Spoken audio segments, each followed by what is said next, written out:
was negligent if he acted reasonably. So what you're saying is you may get a bad result, but that doesn't mean, you know, that the doctor did something wrong because he used a judgment which is an acceptable judgment in that particular case. Yeah, Lisa brings up a good point. Oftentimes, you're going to a doctor is going to in every procedure that takes place, there are risks, not risk, but there are expected bad outcomes that are just part of medicine. Medicine is not 100% certain. And, you know, for instance, you have surgery and you're going to go have anesthesia. There is a certain population, a certain group of people that are not going to survive anesthesia. Now, that doesn't mean that somebody was careless. That's just a known possible risk of a medical negligence. So what happens if in a case where you do have it reviewed and you decide that there's a case, can you just go ahead and file a case, a lawsuit? Actually, no.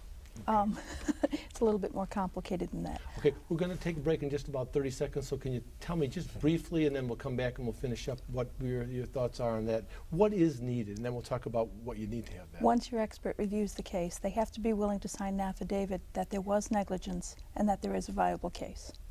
Okay. I think we're going to take a break in about 30 seconds, and we'll come back with the follow-up about when you do have that affidavit, what really needs to be in the affidavit, and then let's talk about actually filing a lawsuit and what goes on with the lawsuit. So this is the Illinois Law, sponsored by the Illinois State Bar Association, and we're talking about professional negligence with my guests Susan Zwick, Ron Kalish, and Lisa Velez, and we'll be back just 1 minute to finish our discussions.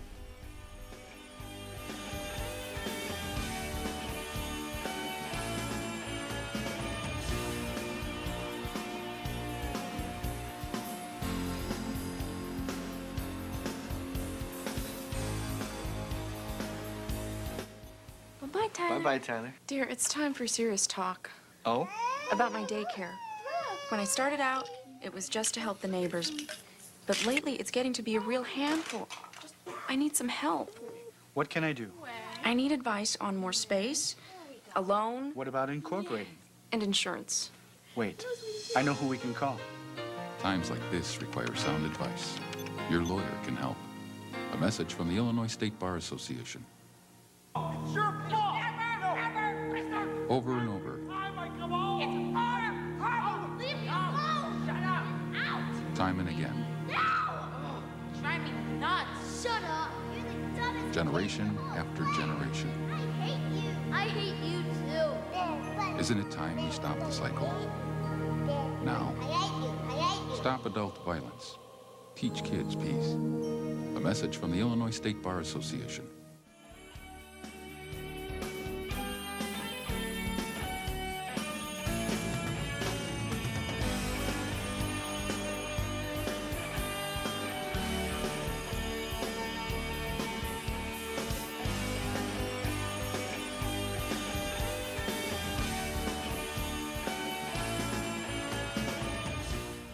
Welcome back to Illinois Law, sponsored by the Illinois State Bar Association. I'm Sam Kavathis, and I'm your host, and we're discussing professional negligence. We've talked about nursing home cases, and we're now currently talking about medical malpractice cases, and if we have time, we're going to try and get into professional negligence of attorneys. My guests are the Honorable Susan Zwick, Ron Kalish, and Lisa Velez. I think we had finished up, we were actually getting into talking about this affidavit for filing the lawsuit. And what's the reason behind an affidavit? And again, maybe you can tell us, Judge, what it is. I kind of cut you off there when we went to break. The reason behind the affidavit is to ensure that when a medical negligence lawsuit is filed, that it's viable and it's not, and excuse me the term, it's not a frivolous suit. You can see from the earlier part of our discussion that when you file a suit, it's an expensive suit. It means records have to be reviewed. It means people's lives, you're investing in the issue. And if a suit is frivolous, you're wasting a lot of people's time and money. And that might seem harsh, but it's a reality. So by having an expert review, you not only ensure that the case is viable, but you also have an opportunity to determine whether or not it truly was negligence or it was an aberration.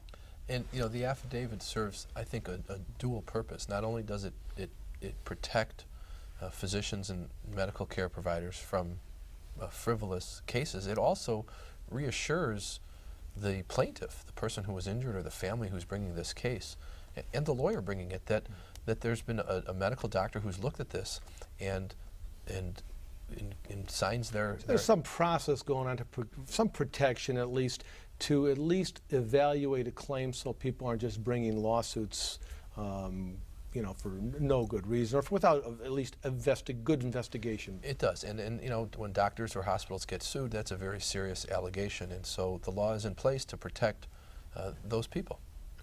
Now, in a medical malpractice case, once a lawsuit is filed, what is the procedure from the start of the case to the finish of the case? And maybe you can talk about from the plaintiff's perspective, and you can talk about the defense, what is involved generally, and then, Judge, you can tell us what happens as the case, isn't resolved by the parties, what other steps are taken. Sure. After you have the affidavit signed by your expert, the next step is to exchange information.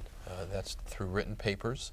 And it's also through depositions, which is when you give testimony or give your version of what happened under oath with a court reporter.